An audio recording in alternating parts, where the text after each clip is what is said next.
dünyada sadece çocukları öldürmek için savaş uçaklarıyla gece gündüz şehirleri bombalayan, hastaneleri, ibadethaneleri, okulları, pazar yerlerini, binaları, sokakları ateşe boğan, tanklarıyla, toplarıyla, silahlarıyla bu insanlık dışı eylemi sürdüren başka bir devlet ve ordu bulamazsınız.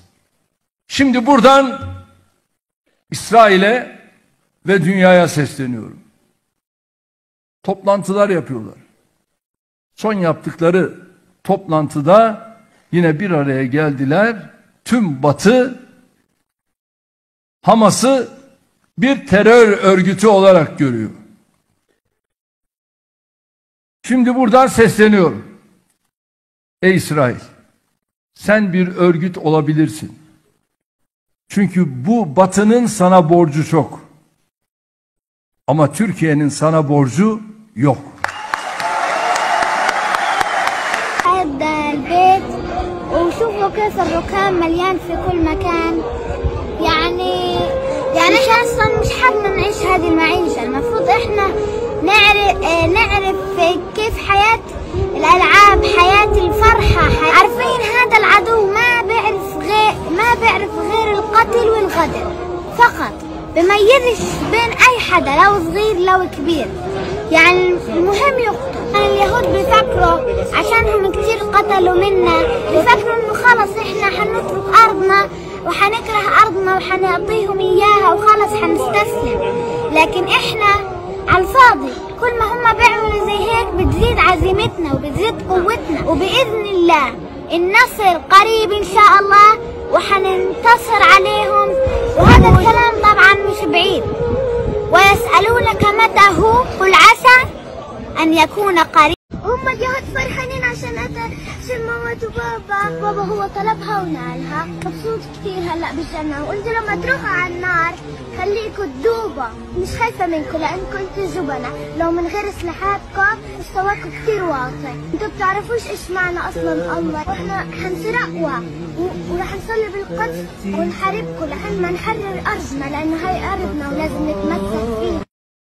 جينا نوعدكم بالايد بنسألكم ليش ما في عنا لايات ولا زينة يا عالم أرضي مهروقة أرضي هري مسروقة سمنا امتلم أم تسأل الأيام وين السمسة الحلوة ورفوف الهمام يا عالم أرضي مهروقة أرضي هري مسروقة أرضي صغيرة مثل صغيري أدونا السلام ودونا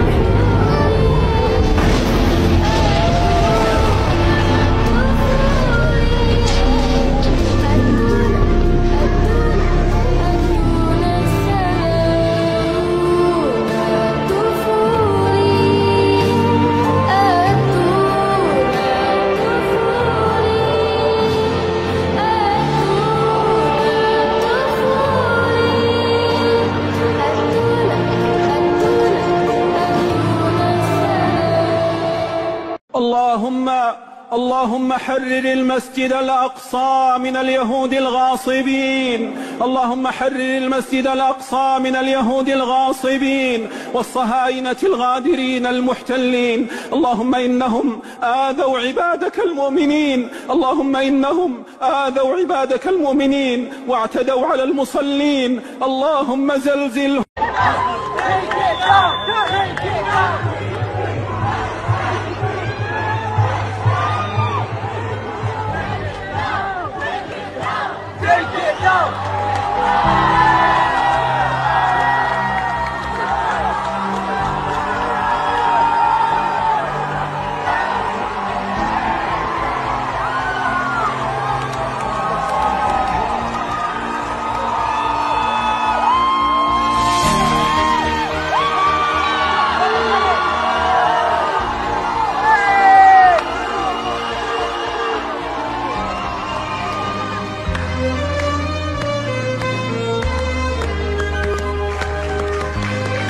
and then the Jewish refugees who were put under the Holocaust by the Europeans, persecuted by the Europeans, gassed by the Europeans, slaughtered by the Europeans, in the Inquisition slaughtered by the Europeans, driven out of Europe by the Europeans, came to Palestine, to the Muslim lands, where the Muslims said to them, we have a rich history of coexistence, we have a rich history of living side by side. We did it in Andalusia, which is objectively considered the epitome of what coexistence looks like under Muslim rule.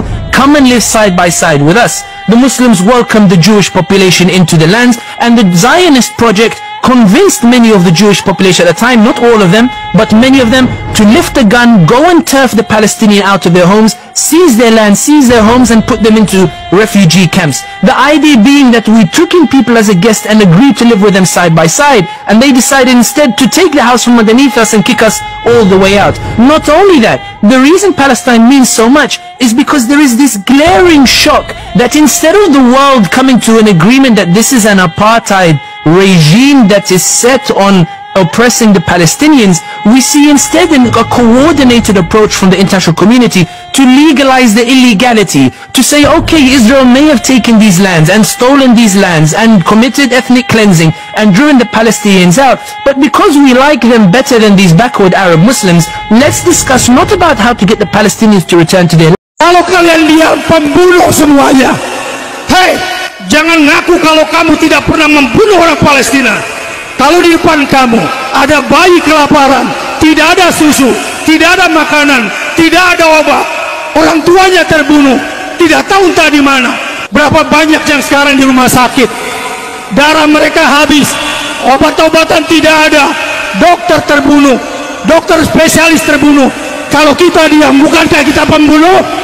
Saudara kita di sana dibombardir.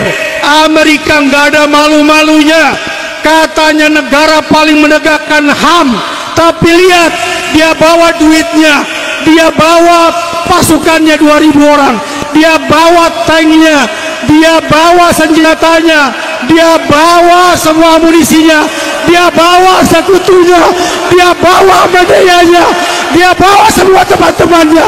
Kalau kalian diam, pembunuh semuanya. Palestina itu bukan urusan Indonesia.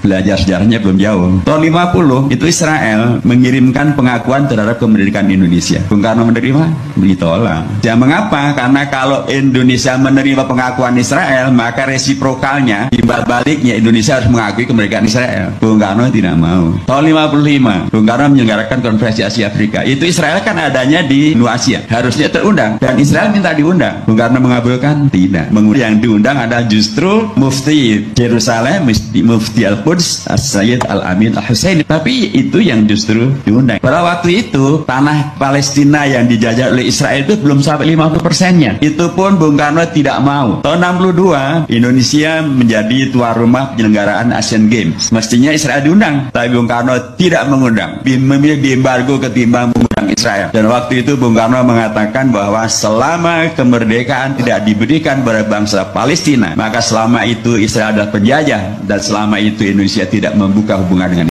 selama kemerdekaan bangsa Palestina belum diserahkan kepada orang-orang Palestina, maka selama itulah bangsa Indonesia berdiri menantang penjajahan Israel. Kolonialisme belum mati, hanya berubah bentuknya. Neokolonialisme itu ada di berbagai penjuru bumi, seperti Vietnam, Palestina, Aljazair, dan seterusnya. Indonesia dimasukkan ke KRI Dr. Rajiman yang nanti akan membawa bantuan tersebut ke wilayah Palestina atau ke wilayah yang terdekat dengan konflik yang ada di Gaza tersebut.